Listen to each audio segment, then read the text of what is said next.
Auzubillahi minasyaitonirrajim. Bismillahirrahmanirrahim. Assalamualaikum warahmatullahi taala wabarakatuh. Alhamdulillahirabbil alamin. Wassalatu wassalamu ala asyrafil anbiya'i wal mursalin wa ala alihi wa sahbihi wa barik wasallam ajma'in. Jumpa kita sekali lagi dalam rancangan live Sembang Santai bersama saya Aizat Ismail di Facebook page Tanah dan Anda. Okay, terima kasih kepada siapa yang telah mula mengikuti rancangan live ini. Okay, jadi seperti biasa saya ambil masa sikit untuk tunggu sahabat-sahabat yang lain tu masuk. Jadi sementara nak tunggu kawan-kawan yang lain masuk tu, saya mohon bantuan sahabat-sahabat semua yang dah join rancangan live ni untuk melakukan dua perkara. Yang pertama adalah untuk tolong bantu saya sharekan. Sharekan rancangan live ni kepada rakan-rakan anda yang lain supaya lebih ramai lagi yang boleh join kita pada malam ni.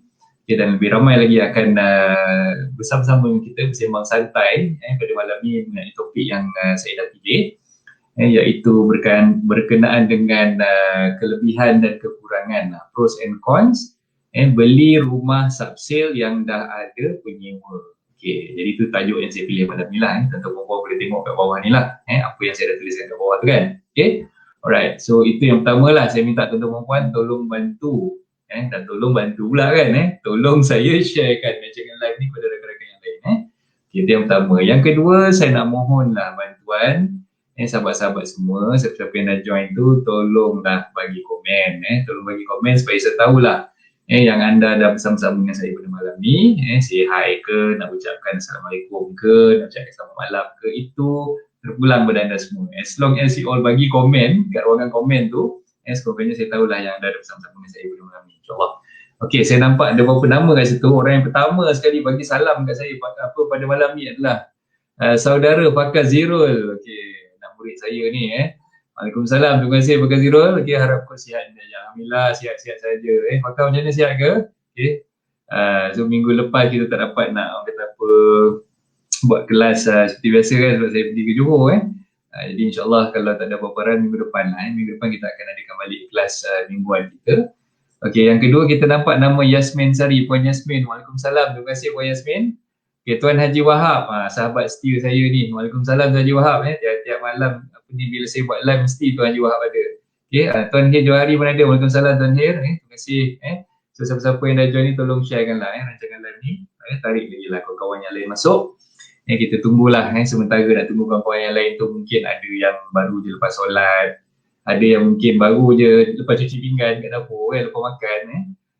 So kita tunggu sekejap sementara nak tunggu kawan-kawan yang lain masuk tu, kita bagi peluang lah kita bagi peluang untuk mereka join kita.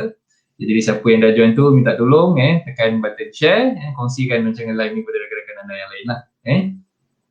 Tuan Fadli Tanah pun dah masuk. Waalaikumsalam, terima kasih. Tuan Saharizan, Tuan Saharizan daripada Pekan kawan kita daripada Pekan ni. Waalaikumsalam, terima kasih Tuan Sahar.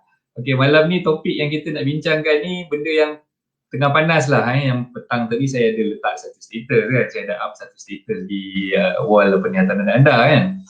Rupa-rupanya ramai pula yang bagi feedback. Itu yang saya terfikir, okey lah malam ni kita discuss lah tentang topik kelebihan dan kekurangan ataupun pros and cons membeli rumah yang dah ada penyewa. Okay. So mungkin ramai yang tertanya-tanya lah bagi mereka yang mungkin nak beli rumah atas dasar untuk membuat pelaburan ataupun investment so adakah dengan adanya ready tenant ke dalam rumah tu itu adalah satu kelebihan untuk anda. So malam ni insyaAllah kita akan kupas lah. Ramai rakan-rakan sahabat rent kita yang dah ada pengalaman berhadapan dengan situasi di mana rumah yang nak dijual tu ada ready tenant dan mereka menghadapi masalah untuk menjual rumah-rumah yang ada ready tenant ni. Kejap lagi kita akan kupas lah lebih lanjut tentang perkara tersebut. Dan ada juga yang menceritakan bila dah ada ready tenant tu senang lah, mereka tak payahlah susah payah nak cari tenant lain dan sebagainya kan. So itu dari segi kelebihan dia pula kan. Tapi itulah mungkin ada segelintir daripada kita yang pernah berpengalaman menghadapi situasi di mana tenant yang ada tu mendatangkan masalah pula. Mendatangkan masalah kepada kita sebagai pembeli kan. Jadi saya jemputlah rakan-rakan siapa-siapa yang dah join ni, especially sahabat-sahabat Kuningan Tanah yang ada. Kalau boleh kongsikanlah pengalaman anda di ruangan komen. InsyaAllah kita akan bincangkanlah topik ini dengan lebih mendalam, walaupun secara santai. Jadi insyaAllah kalau kata pengalaman yang tuan-tuan ada tu boleh dikongsikan kepada rakan-rakan yang lain. Setidak-tidaknya lah rakan-rakan yang lain ni yang mungkin belum ada pengalaman akan dapat sedikit sebanyak manfaat lah daripada perkongsian yang tuan-tuan puan berikan tadi. Jadi saya jemputlah tuan-tuan puan, siapa-siapa yang dah join ni untuk berikan pandangan ataupun mungkin pengalaman tuan-tuan puan di ruangan komen. InsyaAllah kita akan go through satu persatu insyaAllah. Okey, saya nampak Puan Yasmin dah share. Terima kasih Puan Yasmin. Tuan Arif Arifin, Waalaikumsalam. Terima kasih Tuan Arif. AK Bomber, ni orang saya jarang dengar nama AK Bomber ni. Waalaikumsalam. Mungkin pertama kali Tuan AK join rancangan live kita. Tuan Fauzi, Waalaikumsalam Tuan Fauzi. Tuan Fauzi dah biasa dah kita dah selalu bersama-sama dengan kita. Ni rancangan live sajalah pada malam Selasa, malam Rabu ni kan. Okey, so kita teruskan dengan perbincangan topik kita pada malam ni. Okey, tuan-tuan puan, bila nak beli rumah untuk tujuan investment, especially lah those yang nak beli untuk tujuan pelaburan. Bila kita cakap pasal pelaburan, pelaburan ni kita boleh kategorikan kepada dua lah, kepada dua. Satu, pelaburan untuk jangka masa panjang. Satu lagi pelaburan untuk jangka masa pendek lah. Jangka masa pendek ataupun pertengahan lah. Okey, bila kita cakap jangka masa panjang tu, mungkin kita nak tengok bila kita beli rumah tu, appreciation value ataupun nilaian hartanah tersebut akan meningkat sedikit demi sedikit. Okey, itu yang pertama lah dari segi appreciation value. Ini those yang mungkin beli rumah untuk long term. Untuk long term dia nampak bahawa bila dia beli rumah tersebut dia boleh dapatkan appreciation value dalam masa yang panjang lah, dalam jangka masa panjang. Okey, itu yang pertama. Yang kedua, those yang mungkin beli rumah untuk investment for long term, dia nampak kebolehupayaan rumah tersebut untuk menjana pendapatan kepada dia. Okay, jana pendapatan ni maksud dia apa? Maksud dia rumah tu boleh disewakan kepada orang lain dan orang yang menyewa rumah tersebut akan membantu dia membayar bayaran bulanan kepada pihak bank lah, ataupun yang kita panggil monthly installment kepada pihak bank. Okey, so setidak-tidaknya kuranglah beban dia. Bila rumah tu dah disewakan, dia dapatlah pulangan daripada sewaan tersebut, dan dengan hasil sewaan tu dia boleh membayar bayaran bulanan kepada pihak bank lah untuk cover dia punya loan. Okey, itu untuk dua sebab kenapa orang beli rumah untuk tujuan investment ataupun pelaburan dalam jangka masa panjang. Okay, ada juga yang beli rumah untuk tujuan nak dapatkan keuntungan ataupun nak invest dalam jangka masa pendek. Dalam jangka masa pendek ni mungkin lah pendek kat sini maksud saya mungkin dalam tempoh 3 ke 5 tahun. 3 ke 5 tahun. Bukan pendek maknanya beli hari ni esok lusa dah jual, tidak. Paling-paling tidak pun mungkin dia memikirkan bahawa dalam tempoh 3 ke 5 tahun dia nak jual balik. Okay, orang yang invest property yang macam ni adalah those yang beli property yang memang di bawah market value. So maksud dia, siapa-siapa yang nak invest dalam jangka masa pendek ni, dia bertujuan untuk flip. Dia beli dalam jangka masa 3 ke 5 tahun, dia jual balik. So yang siapa yang property hunters yang mungkin hardcore, dia akan tengok bahagian property yang di bawah market value tadi tu. Kalau dia dapat bahagian, dia beli tanah mungkin pada harga yang murah. Okay, dalam masa yang sama dia aim, dia dah eye dah, dia dah nampak dah. Sebenarnya dalam tempoh 3 ke 5 tahun, bila keadaan pasaran tu bertambah baik, dia nak flip ataupun dia nak jual balik tanah tersebut. Itu untuk those yang invest dalam property market ni dalam tempoh masa yang singkat ataupun pendek lah. Dalam 3 ke 5 tahun dia beli, lepas tu dia nak jual balik. Okay, dengan harapan bahawa market value tu akan appreciate dan dia boleh menjadi keuntungan daripada hasil jualan hartanah tersebut lah. Okay, so itu sebagai mukadimahnya. Okay, macam mana kita nak tentukan those yang beli sebagai investor ni, dia nak dapatkan pulangan ataupun keuntungan daripada investment yang dia buat lah.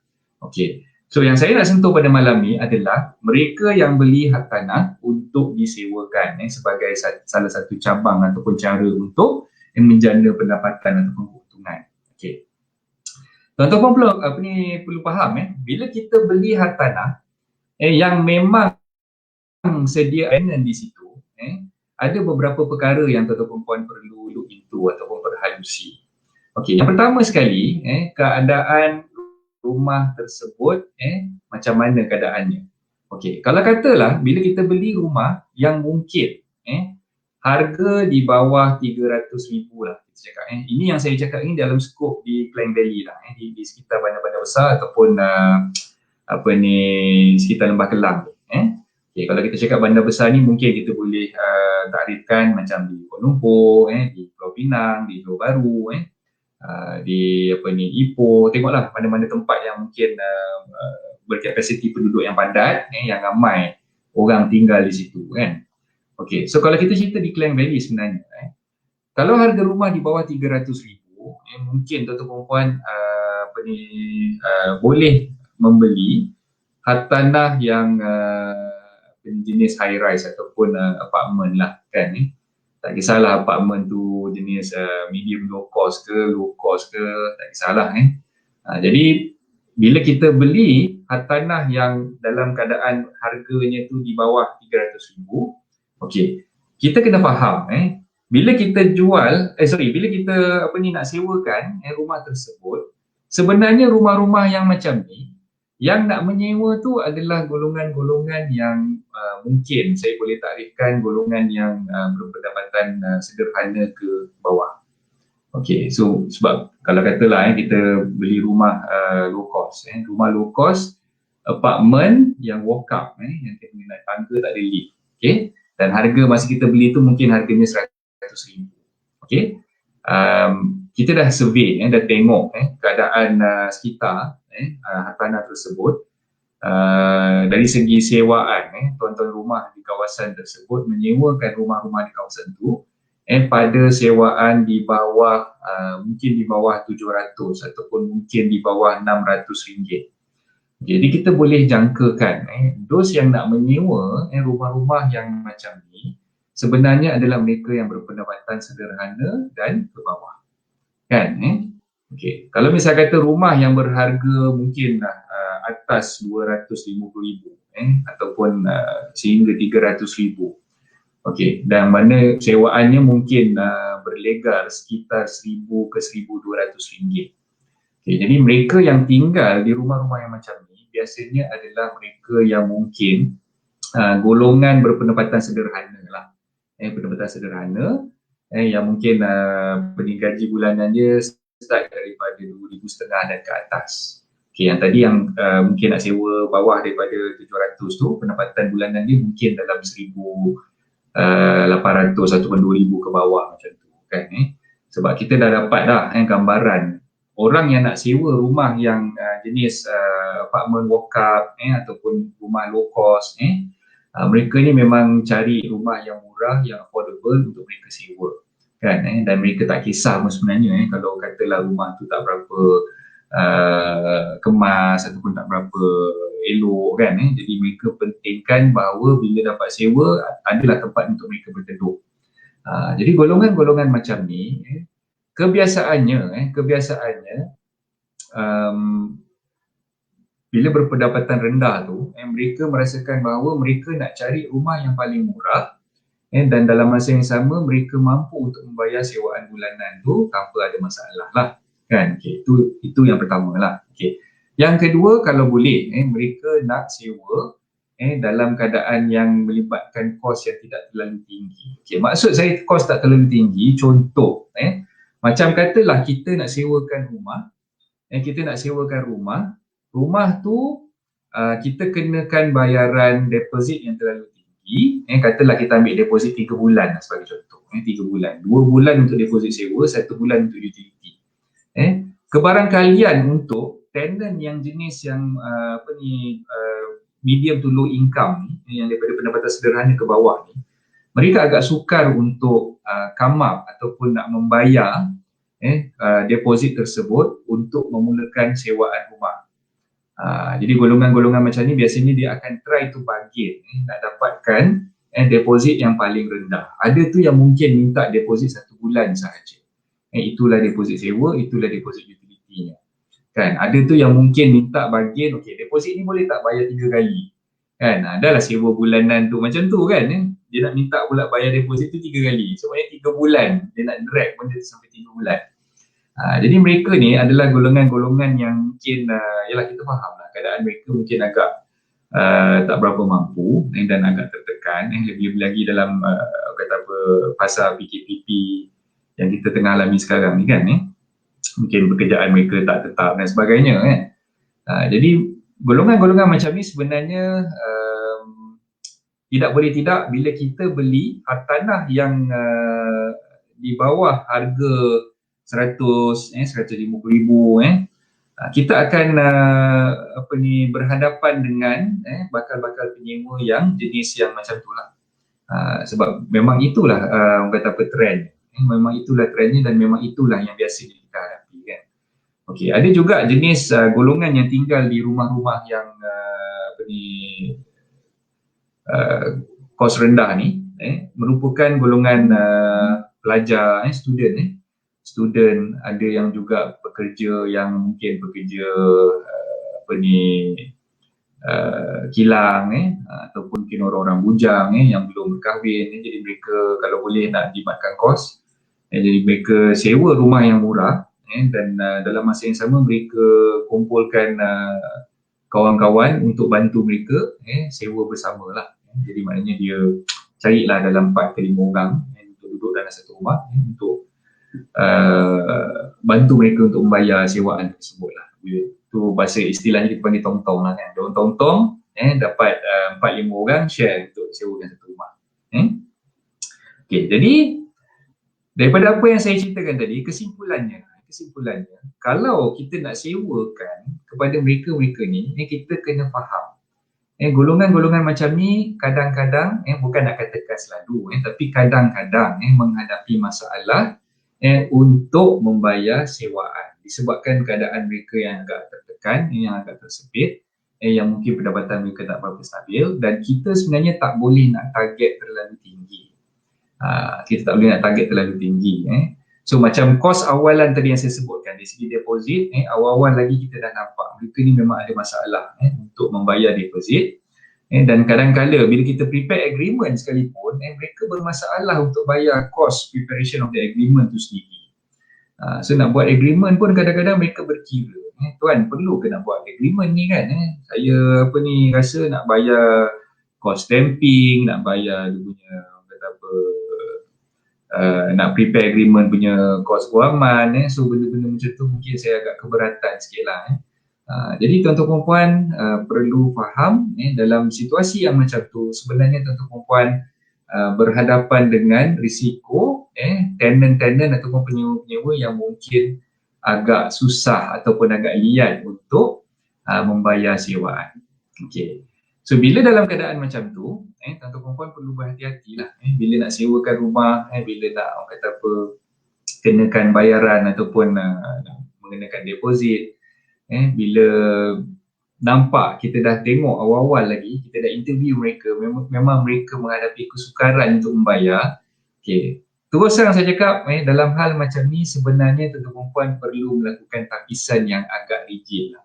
Tapisan yang agak strong, yang agak kuat di situ, sehingga orang kata apa, mungkin tuan-tuan perempuan terpaksa mengenepikan lah those golongan-golongan yang agak susah untuk kita kata apa, dapatkan bayaran deposit dan sebagainya. Sebab golongan-golongan macam ni ada tendensi ataupun ada kemungkinan yang mereka akan culas dalam bayaran sewaan.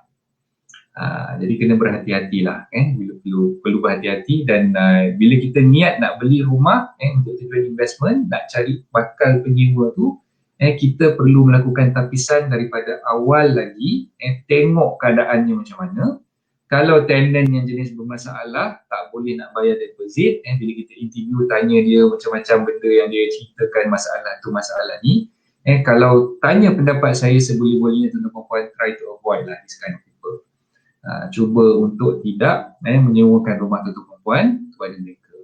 Sebab kita nak sewakan rumah ni, kita bukannya nak benda tu berlaku dalam kata apa, tempoh yang 2-3 bulan saja kan. Biasanya kita akan sewakan lagi panjang, lagi bagus, mungkin dalam tempoh setahun ke atas kan.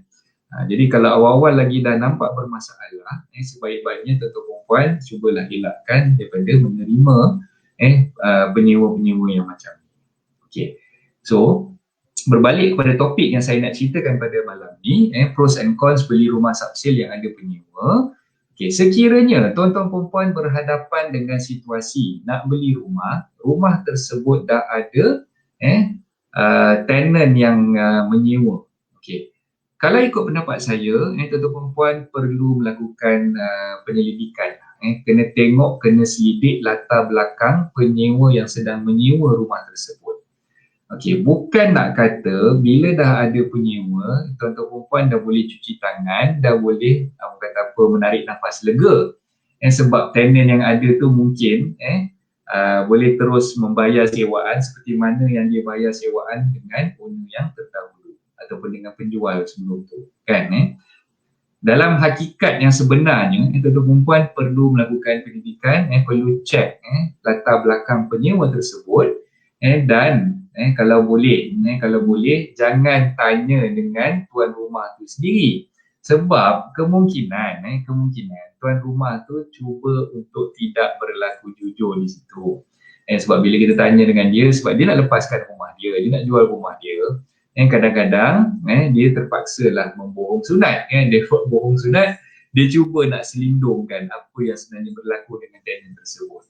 Okay, so mungkin tenant tu asalnya adalah tenant yang jenis culas, tak bayar sewa dan sebagainya. Dia pun dah pening dah kepala, tak tahulah nak buat macam mana, dan dia rasa fed up lah aku nak layan tenant ni, bayar aku jual lagi rumah tu, kan? So kena tuan-tuan perempuan kena selidik dulu. Nak selidik macam mana? Cara nak selidik yang paling mudah sekali, tuan-tuan perempuan boleh tengok ataupun bertanyakan dengan jiran sebelah menyebelah lah. Attitude tenant yang sedia ada tu macam mana? Adakah jenis ada perkara-perkara yang kurang sedap didengar daripada jiran-jiran yang ada, ataupun mungkin dari segi orang kata dia punya perangai tu kan, ada perkara-perkara yang mungkin sebab mungkin dia dah duduk kat situ beberapa tahun ataupun mungkin dah berbulan-bulan dah duduk kat situ. Jadi jiran-jiran sebelah menyebelah ni dah faham lah tenant tu punya perangai macam mana. Okay, jadi kita boleh tanyakan dulu dengan jiran-jiran sebelah. Kalau kita agak kurang yakin dengan owner tu sendiri, dengan penjual tu sendiri, jadi cara yang terbaik adalah bertanyakan dengan jiran-jiran sebelah menyebelah. Okay, dan macam tuan-tuan perempuan sebagai seorang penghuni hartanah, katalah sebagai seorang penghuni hartanah, biasanya bila kita nak jualkan rumah, definitely lah owner tu bila kita interview dia, owner tu akan cakap benda yang baik je lah kan. Jarang-jarang owner nak ceritakan benda yang betul. Kalau katalah tenant tu memang tak bayar sewa dengan masalah dia tak jaga rumah dan sebagainya. So perkara-perkara macam tu biasanya jarang-jarang owner nak ceritakan. Jadi bagi saya, pendapat saya, kalau boleh tuan-tuan perempuan sebagai penghuni hartanah, cubalah buat penyelidikan, dapatkan maklumat yang tepat, yang sahih. Sebab saya takut kalau sekiranya tuan-tuan perempuan dapat potential buyer yang betul-betul berminat dan tuan-tuan perempuan hanya berpandukan kepada keterangan ataupun makluman yang disampaikan oleh owner tadi yang mungkin belum tentu betul lagi, sampai satu tahap bila buyer tu dah ready nak beli rumah tersebut, dan dia dah pun dengan penerangan yang tuan perempuan sampaikan, dia rasa itulah penerangan yang betul dan dia percaya bulat-bulat dengan apa yang anda sampaikan tadi. Tiba-tiba sampai masa dia dah beli rumah tu, tenant yang ada tu pula bermasalah, dia akan menyalahkan tuan perempuan balik. Sebab apa? Tuan perempuan tak menyatakan perkara yang sebenar lah. Jadi mungkinlah secara jalan yang terbaik adalah mungkin bila bercakap dengan bakal-bakal pembeli tu, cakaplah dengan mereka, okey, cik, saya dapat maklumat ni daripada owner tu sendiri. Okay. Saya tak pasti sama ada owner tu bercakap benar ataupun sebaliknya. Jadi kalau katalah saya boleh nasihatkan cik, cik bolehlah tolong tanya-tanyakan kepada neighbor-neighbor yang ada. So kalau tengoklah perangai apa di tenant yang ada ni macam mana dan sebagainya.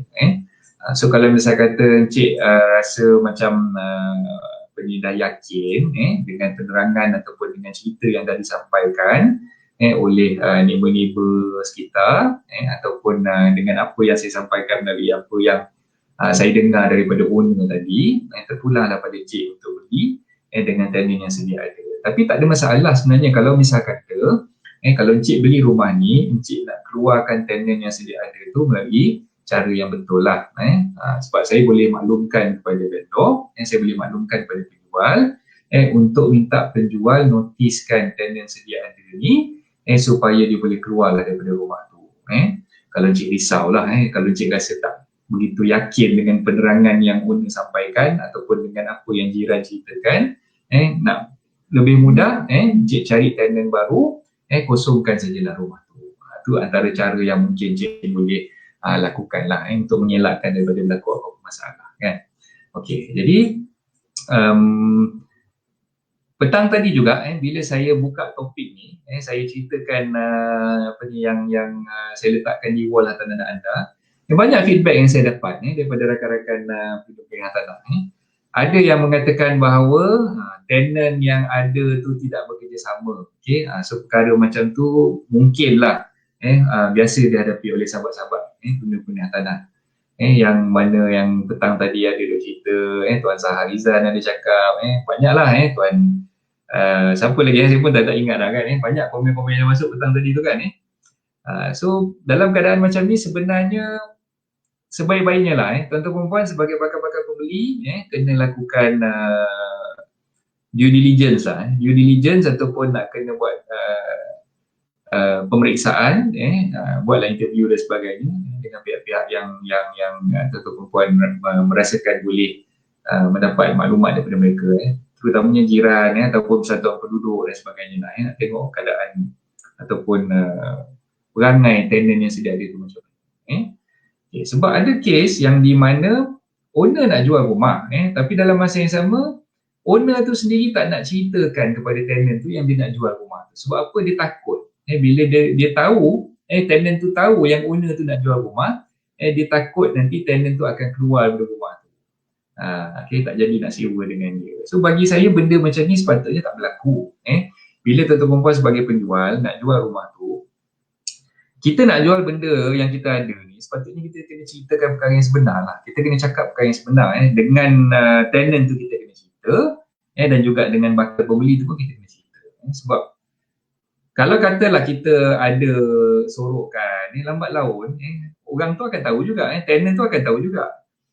Bila kita datang, contohlah rent datang bawa prospek buyer untuk buat inspection, nak tengok rumah tu kan.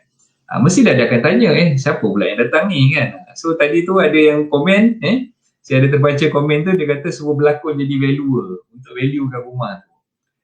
Kalau tenant tu tengok, bila dia tengok rumah tu macam ni apa semua, nak suruh berlakon kan, kita sebagai buyer pun, prospek buyer pun kan, kita akan tertanya-tanya, kenapa pula kau nak suruh aku berlakon jadi valuer pula kan. So benda tu agak kata apa, mendatangkan tanda tanya lah, kenapa sampai macam tu sekali kan.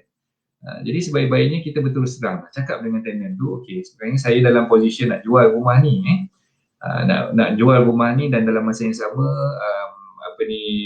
saya nak minta kerjasama lah daripada encik untuk benarkan kalau katalah ejen saya nak bawa bakal pembeli dan sebagainya tengok rumah, so encik tolonglah akses, bagi akses untuk dia masuk dan tengok rumah ni.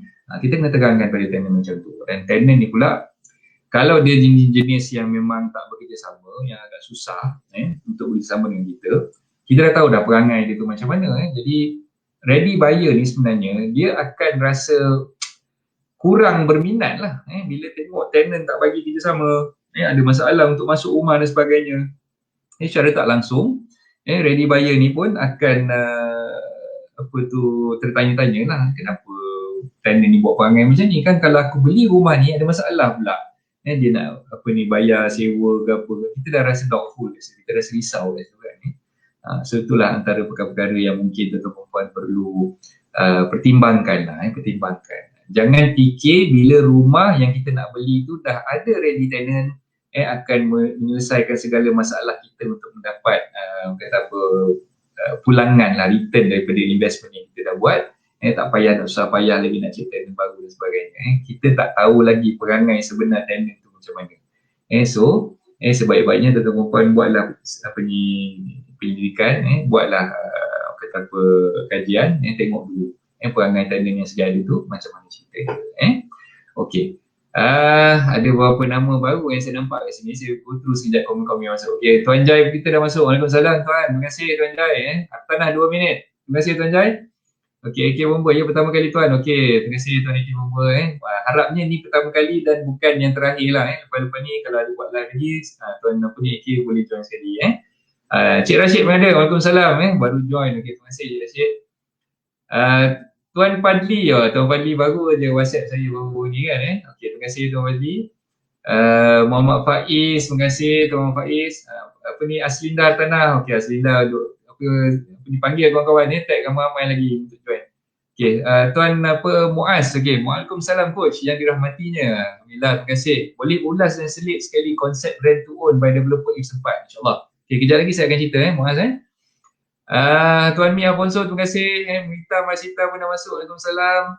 Okay, Tuan Zaha, tu saya yang terkena sebab owner so penyewa memang ada masalah. Itulah yang Tuan Zaha duk cerita petang tadi tu dalam apa ni komen posting saya buat tu kan. Penyewa buka banner saya. Alamak, ini dah gangster punya penyewa ni kan. So itulah bila berlaku kes-kes yang macam ni, tuan-tuan perempuan sebagai bakal-bakal pembeli, kat situ dah nampak dah sebenarnya. Bila ada ready tenant ni sebenarnya kadang-kadang mendatangkan masalah yang lebih rumit. Jadi kalau tanya pendapat saya, sebaik-baiknya sebagai penjual bila tuan-tuan perempuan nak jual rumah tersebut, kalau dah tahulah perangai tenant ni memang bermasalah, seelok-eloknya tuan-tuan perempuan notiskan untuk tenant itu keluar terlebih dahulu. Sebab rumah yang ada tenant, kalau katalah prospek buyer ataupun rent ni tadi datang untuk tengok, buat inspection dan sebagainya, tak dapat kerjasama daripada mereka, susah tuan-tuan perempuan nak orang kata apa memenangi ataupun nak dapatkan minat bakal pembeli tadi untuk membeli tanah tuan-tuan perempuan. Yalah, kalau misal kata rent dah bawa, prospek buyer ni, mungkin prospek buyer ni datang dari jauh, tiba-tiba sampai-sampai ke rumah tu dia tak bagi buka pintu. Dia ada kunci pintu tu. Yang mana ada grill, ada kunci grill. Yang mana ada selak ke pintu tu kan. Jadi kita tak boleh nak masuk. Even though katalah kita dah memang owner dah bagi kita kunci. Sebenarnya kalau rumah yang ada tenant, kita tak boleh nak simply buka dan kita masuk macam tu je, tak boleh. Dari segi undang-undang pun tak dibenarkan. Selagi mana tenant tu masih lagi tinggal di situ dan membayar sewa dan tidak dinotiskan. Tidak dinotiskan oleh landlord ataupun tuan rumah untuk tenant tu keluar sebab dia dah melanggar apa-apa terma di dalam perjanjian. Sebenarnya kita sebagai orang yang nak masuk rumah tu, kita tak boleh simply buka pintu dan masuk terjah macam tu saja. Salah di segi undang-undang. Dan sebagai landlord sekalipun, sebenarnya kalau sekiranya tenant yang ada tu degil, tak bayar sewa, tak bayar bil api, tak bayar bil air, macam-macam perangai lagi lah kan, mereka yang bermasalah kan. Kita tak boleh simply masuk ke rumah tu dan kosongkan rumah tu ketika mana tenant tu tak ada dalam rumah. Tak boleh. Kita kena dapatkan apa yang dipanggil perintah mahkamah ataupun yang kita selalu sebutkan vacant possession lah. Kita kena dapatkan perintah untuk dapatkan milikan kosong daripada mahkamah, barulah kita boleh usir keluar tenant tersebut. Kalau ada setengah orang tu tanya dengan saya, boleh tak coach kalau misal kata tenant yang bermasalah ni, penyewa-penyewa yang bermasalah ni, kita beli mangga, kita manggakan dia daripada luar, lagilah tak boleh, lagilah salah benda tu, tak boleh, benda tu menyalahi undang-undang. Jadi kalau katalah tuan-tuan perempuan menghadapi masalah dengan tenant-tenant yang agak keras kepala, yang tidak beri kerjasama dan sebagainya, jadi langkah yang paling betul adalah yang pertama sekali tuan-tuan puan perlu hantar notis untuk dia kosongkan premis, kosongkan rumah tersebut. Notis tersebut, kalau tanya dengan saya, adakah perlu notis itu dikeluarkan oleh peguam? Tak semestinya. Tuan-tuan puan sebagai landlord boleh tulis notis sendiri dan hantarkan notis tersebut kepada tenant tadi dan bagi dia tempoh. Contoh, dalam agreement ada sebut kalau misal kata tenant melanggar perjanjian ataupun tenant tak bayar bayaran sewaan setiap bulan tu dia ada tempoh dia kan dalam agreement biasa kita ada sebut. Kalau dia dah langgar perjanjian kita perlu bagi notis. Dalam agreement pun ada sebut notis tu perlu dalam tempoh berapa bulan ataupun dalam tempoh berapa minggu ataupun dalam tempoh berapa hari. Jadi kita kena comply dengan apa yang dinyatakan dalam perjanjian sewaan. Kalau katalah perjanjian sewaan tu menghendaki landlord memberi notis kepada penyewa selama 7 hari, maka kita kena comply lah. Kita bagi notis untuk dia keluar dari rumah tu dalam tempoh 7 hari. Kalau dengan notis yang tuan-tuan perempuan buat sendiri tadi masih tak jalan, okay, next step tuan-tuan perempuan perlu dapatkan khidmat nak dapatkan khidmat peguam pun boleh, tak nak dapatkan khidmat peguam pun boleh. Tuan-tuan puan boleh filekan sendiri kes di mahkamah untuk dapatkan vacant possession. Kalau tak tahu cara macam mana, tuan-tuan puan bolehlah menggunakan khidmat peguam lah. Tapi kalau tahu caranya, boleh pergi untuk dapatkan vacant possession punya perintah daripada mahkamah tadi tu secara sendiri. Okay, so dalam kes-kes yang melibatkan orang kata apa undang-undang ni, kalau kita tak berapa mahir, jadi bolehlah dapatkan orang kata apa bantuan ataupun khidmat nasihat daripada peguam yang ada lah. Dan jangan sewenang-wenangnya kita nak dapatkan vacant possession tu kita buat cara kita sendiri.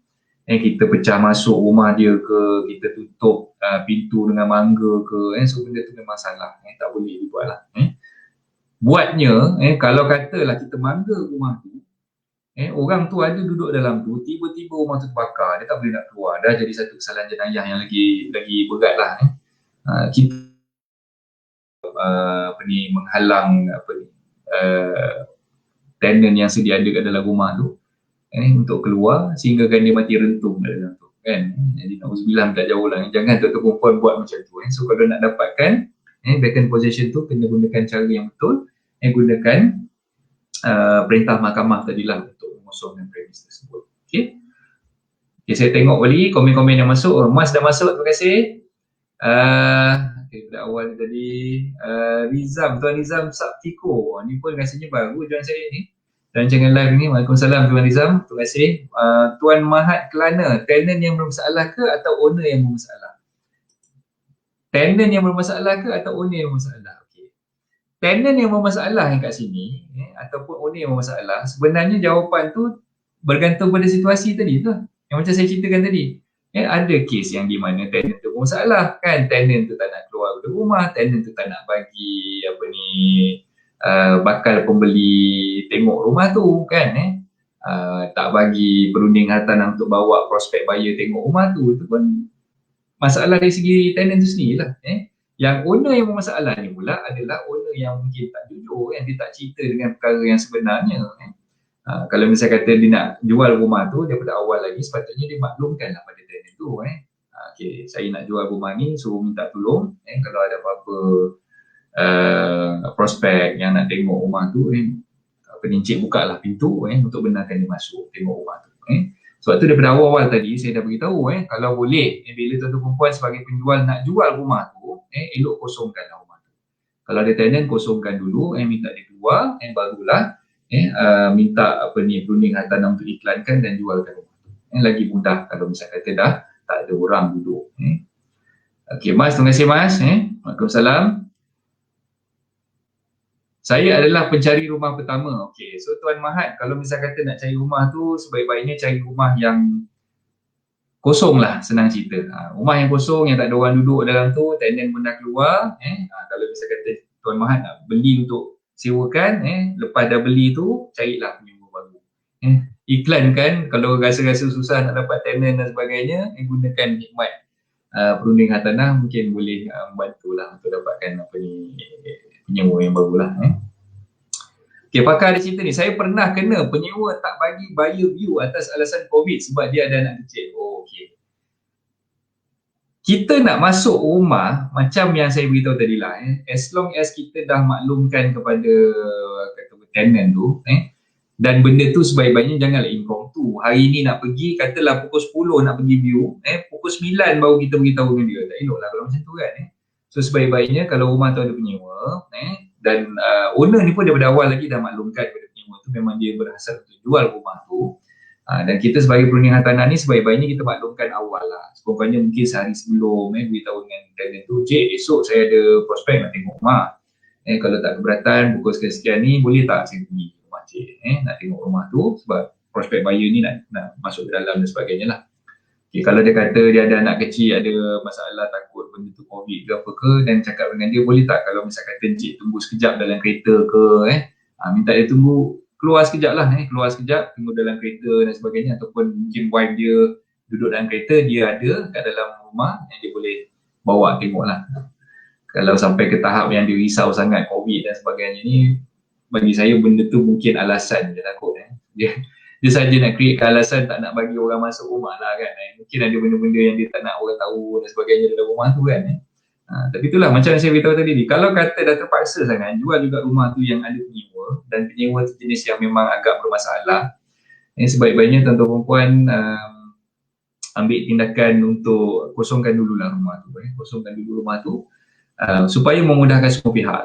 Kalau ada bakal pembeli yang memang serius nak beli, dan tuan-tuan yang ingin menjualkan rumah ni pun memang beria-ia nak jual rumah tu, bukan setakat orang kata nak test market dan sebagainya, memang terdesak nak jual sangat rumah tu, jadi bagi saya eloknya kosongkan dulu rumah tu, biarlah rumah tu tak ada penyewa, lagi mudah untuk tuan-tuan perempuan dapatkan bakal pembeli. Biasanya tenant yang bermasalah ke atau owner yang bermasalah? Ini tadi soalan yang sama je lah kan. Saya dah cerita dah tadi Tuan Mahat.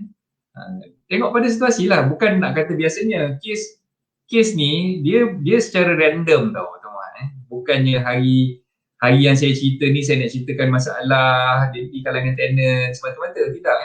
Ada kalanya tenant tu bermasalah kan, dalam situasi yang saya ceritakan tadi. Ada kalanya owner tu sendiri bermasalah. Sebab owner tu tak ceritakan perkara yang sebenar berkenaan dengan perihal tenant yang sedia ada tu macam mana kan. Itu yang jadi problem kat situ. Okay, kita tengok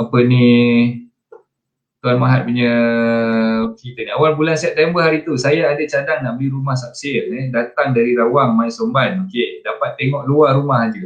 Tapi saya dah maklum 4 hari sebelum lawatan kepada rent. Okay, so ini memang attitude yang memang tak boleh nak di-compromise lah bagi saya. Tenant-tenant yang macam ni lah. So maknanya mungkin yang Tuan Mat ceritakan tu, orang yang tak bagi masuk tu adalah penyewa lah kan.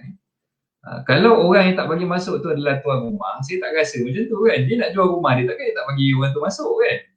So dalam situasi Tuan Mahat ni, saya rasa yang tak bagi masuk tu adalah tenant lah kan.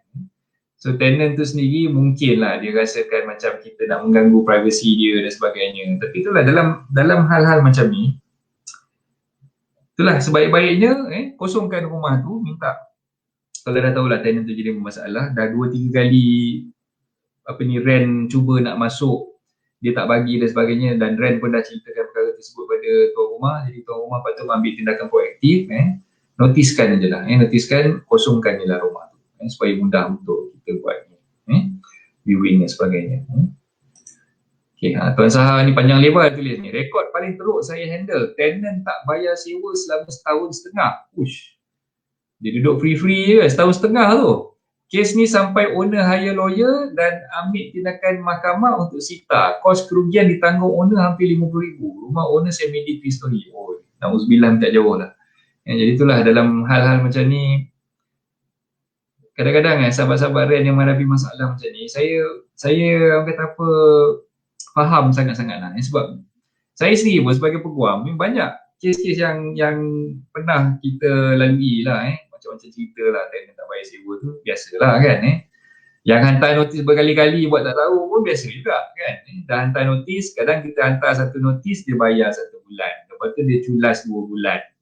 Dia culas 2 bulan, yang landlord ni minta lagi lawyer hantar notis lagi sekali. Sampai kan saya cakap dengan landlord tu, nak suruh saya hantar notis berapa kali sebenarnya ni? Kan? Kita dah hantar notis lah 3 kali dah.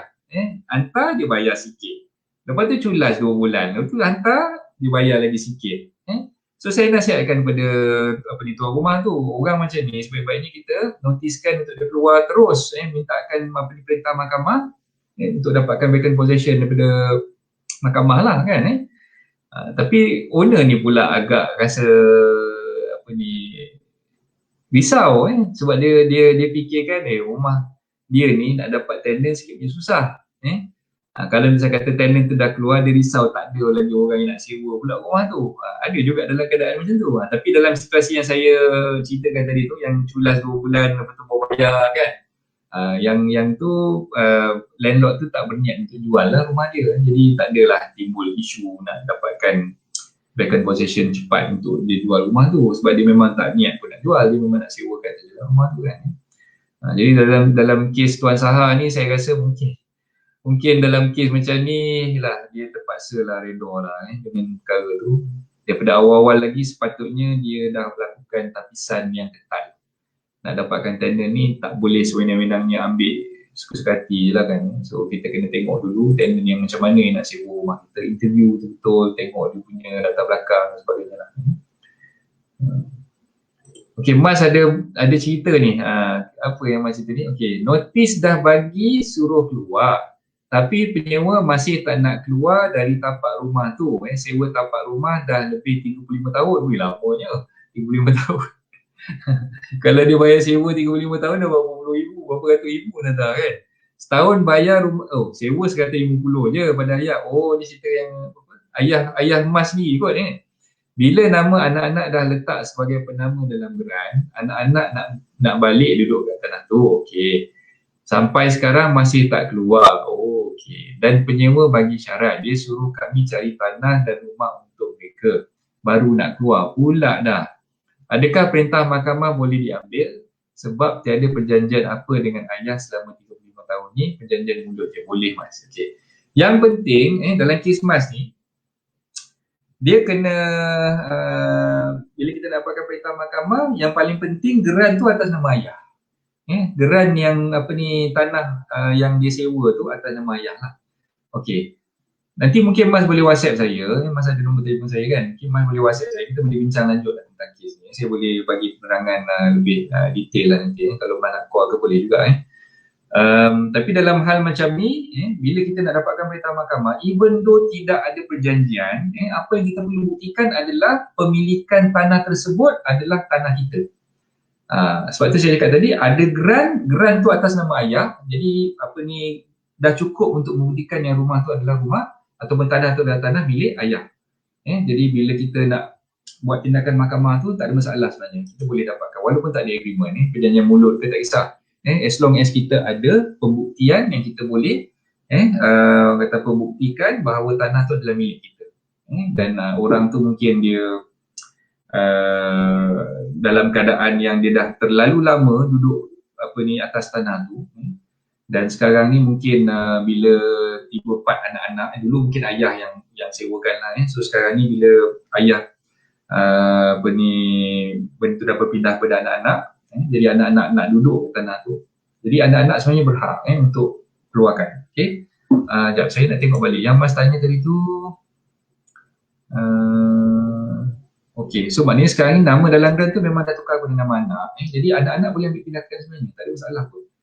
Boleh ambil tindakan. So dalam kes macam ni, memang saya rasa Mas perlu dapat khidmat peguam lah untuk bantu Mas nak keluarkan penyewa dari tanah tersebut lah.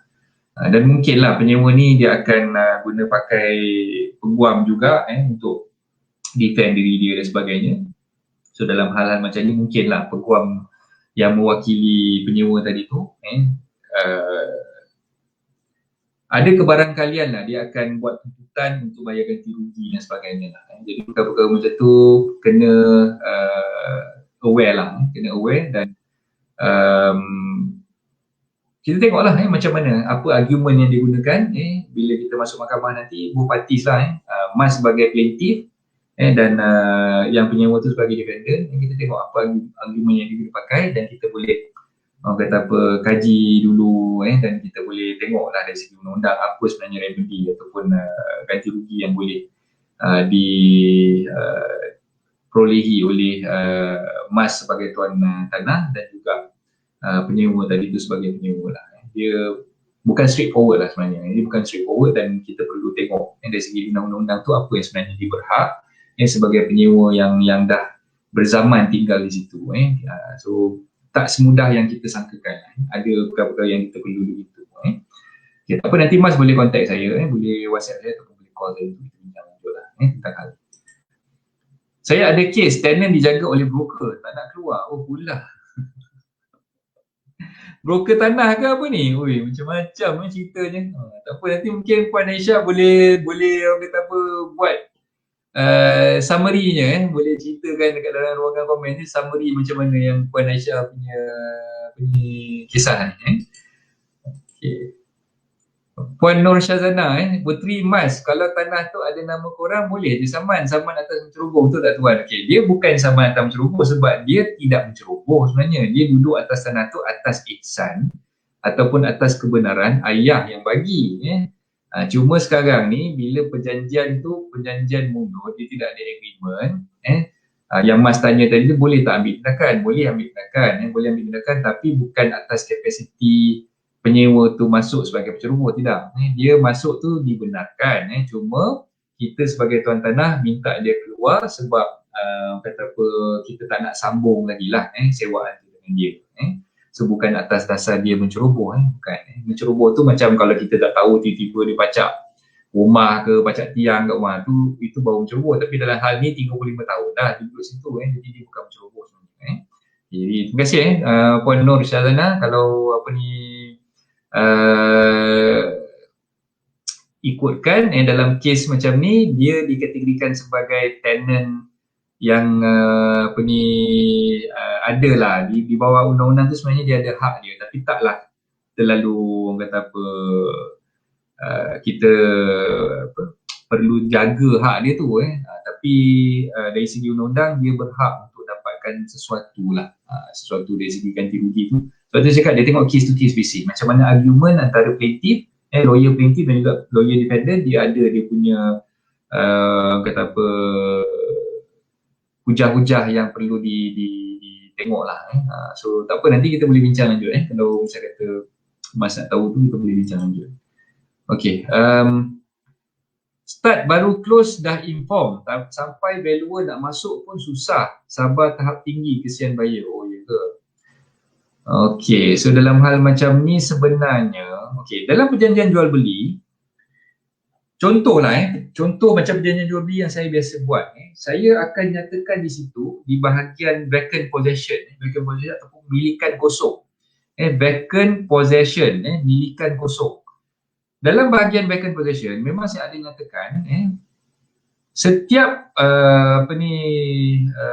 penjual yang ingin menjual rumah tersebut, dia kena pastikan bila sampai ke tempoh ataupun masa completion date. Completion date ni di mana bayaran penuh dibayar oleh pembeli kepada penjual melalui peguam yang dilantik, ataupun kita panggil istilahnya stakeholder. So duit tu bila pembeli nak bayar, dia kena pastikan yang penjual tu dah serahkan milikan kosong kepada pembeli terlebih dahulu. So maknanya kalau katalah penjual ni nak duit tu cepat, sebab itulah lawyer tu jadi stakeholder, duit tu akan lalu akaun peguam dulu. Jadi peguam kena pastikan penjual dah dapat serahkan milikan kosong kepada pembeli. Kalau ada tenant lagi kat rumah tu, maka penjual punya tanggungjawab lah untuk pastikan yang tenant tu kena serahkan milikan kosong kepada penjual dan penjual boleh serahkan kepada pembeli. Okay, so dalam kes Puan Aisyah ni saya rasa masalah tu takkan timbul sekiranya owner tu dia ambil tindakan proaktif dengan membuat tindakan mahkamah lah untuk mengeluarkan tenant yang sedia ada. So bila dah ada tindakan mahkamah tu, mungkinlah daripada awal tu dia punya masalah tu taklah serumit yang macam Puan Aisyah hadapi sekarang. Okay. Okay, nanti Mas WhatsApp. Lama dah kes ni tak selesai-selesai. Ya, ada geran atas nama ayah. Okay, alright. Tak apa, nanti Mas boleh sembang dengan saya kemudian. Okay, membeli bahagian tanah pemegang amanah. Bagaimana prosedurnya? Okay, bahagian tanah pemegang amanah ni maksudnya apa? Ni geran kongsi ke? Tuan Amir? Saya tak berapa jelas kat situ. Pemegang amanah ni saya rasa untuk geran kongsi ni. Tak apa, nanti Tuan Amir mungkin boleh masukkan kat ruangan komen bagi penjelasan lanjut sikit bagi saya faham. Kalau misal kata tanah yang pemegang amanah ni ada dua kategori lah. Pemegang amanah yang melibatkan geran kongsi ataupun lot lidi.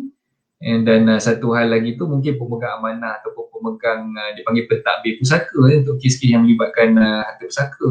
So mungkin Tuan Amir boleh masukkan dalam ruangan komen tadi tu. Okey Tuan, terima kasih atas perangai sama-sama. Oh Tuan Syahzaz, okey. Terbaik coach. Apa khabar? Alhamdulillah sihat. Oh Amir dah jawab dah ni. Ya ni maksud dia yang mana? Yang pemegang amanah tadi tu adalah untuk lot lidi ke? Untuk lot lidi lah kot untuk lot lidi ataupun geran kongsi. Okey. Beli tanah bahagian, tanah yang belum dipecah, yang dipegang oleh pemegang amanah ni, macam saya dah ulas dah, banyak kali dah sebenarnya saya terangkan topik berkenaan dengan pembelian ataupun risiko pembelian tanah lot lidi, tanah yang berkongsi geran. Sebenarnya bila beli tanah yang berkongsi geran, tuan-tuan dan puan menghadapi kesulitan untuk satu, tanah yang berkongsi geran ni kita tak tahu sebenarnya exactly tapak kita tu kat mana. Masing-masing boleh claim yang depan jalan masuk tu tapak rumah dia. Yang si B ni pula boleh claim, tak, itu tanah aku. Aku yang berhak untuk tanah yang paling depan sekali. Sebab apa? Tanah yang kita kongsi geran ni, bahagian yang ada dalam geran tu ataupun bahagian yang ada dalam tanah tu, tak ada siapa yang boleh menentukan kat mana tempat ataupun tapak rumah ataupun tapak yang dia punya. Sebab kita kongsi satu geran besar, mungkin ada 5 orang kongsi, 5-5 ada dalam tu. Ini berlaku biasanya dekat kawasan-kawasan pinggir bandar ataupun dekat kawasan kampung kan. So kalau tanya pendapat saya, sebaik-baiknya elakkan daripada beli tanah yang berkongsi geran. Saya dah cerita dah.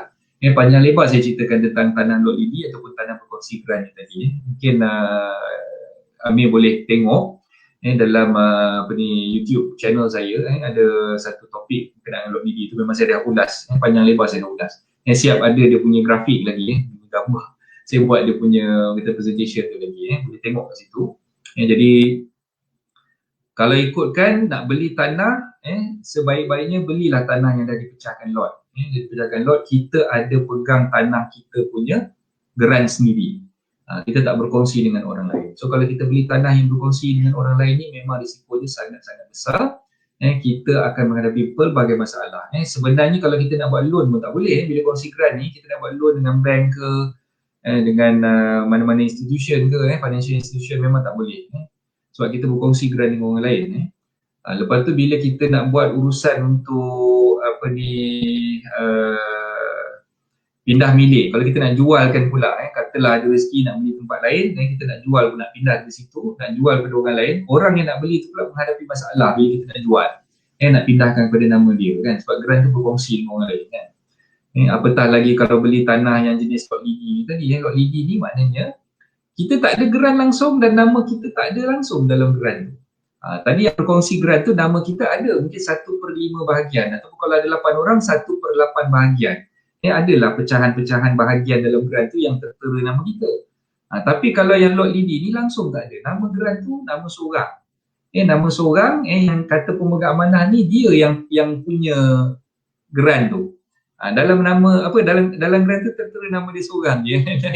Yang beli lot-lot yang ada yang kecil-kecil ni langsung tak ada nama dalam tu, dan ada satu perjanjian je yang memegang kita punya hak ke atas tanah lot lidi tadi lah. Panjang lebar dah saya ceritakan tentang lot lidi. Mungkin Amir boleh tengok perkongsian saya dalam YouTube channel, insyaAllah. Boleh tengok dalam YouTube channel saya, memang ada satu topik saya kongsikan khas untuk topik lot lidi ni tadi. Okey, Waalaikumsalam, terima kasih. Okey, terima kasih.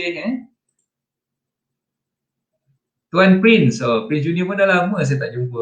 Terbaik coach. Okey, terima kasih Tuan Prince. Okey. So setakat ni saya rasa penjelasan saya berkenaan dengan kata apa, topik pros and cons ni. Okay, pros dia tu mungkin kelebihan dia bila dapat tenant yang memang alhamdulillah tenant daripada syurga. Tenant yang datang dari syurga ni yang perangainya baik, yang bayarnya tak ada apa-apa masalah.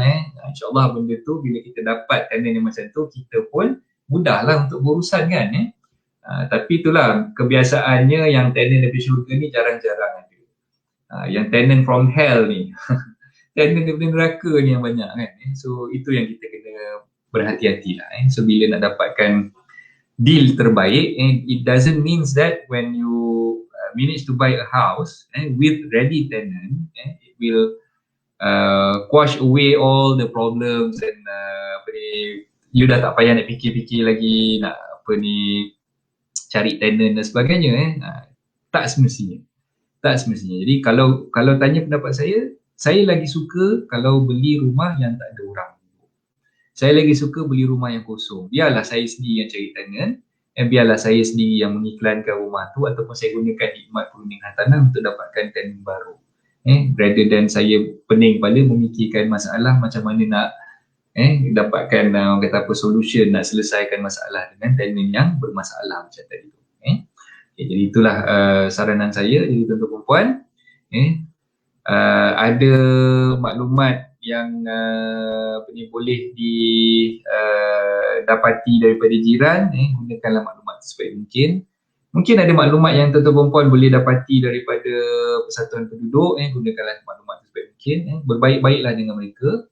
Sebab nak beli rumah ni adalah satu komitmen pelaburan jangka masa panjang sebenarnya kan. So kita kena berhati-hati, kita kena pastikan bahawa kita tak pening kepala dengan beli rumah yang macam tadi tu. Jadi setakat ni sajalah perkongsian saya untuk malam ni. Terima kasih sangat-sangat. Saya teruja baca tuan-tuan perempuan punya komen, macam-macam cerita saya dah dapat malam ni daripada rakan-rakan perunding hartanah, Tuan Sahab dengan Puan Mas kita, Puan Aisyah. Terima kasih banyak-banyak yang dah bagi komen dan dah ceritakan inilah masalah-masalah mereka. Jadi saya ucapkan ribuan terima kasih. Dan insyaAllah kita akan jumpa lagi minggu depan. Kalau ada nyawa yang panjang, kalau sihat tubuh badan, doa-doakanlah supaya saya dapat bersama-sama dengan tuan-tuan perempuan lagi, semestinya dengan topik yang lain pula.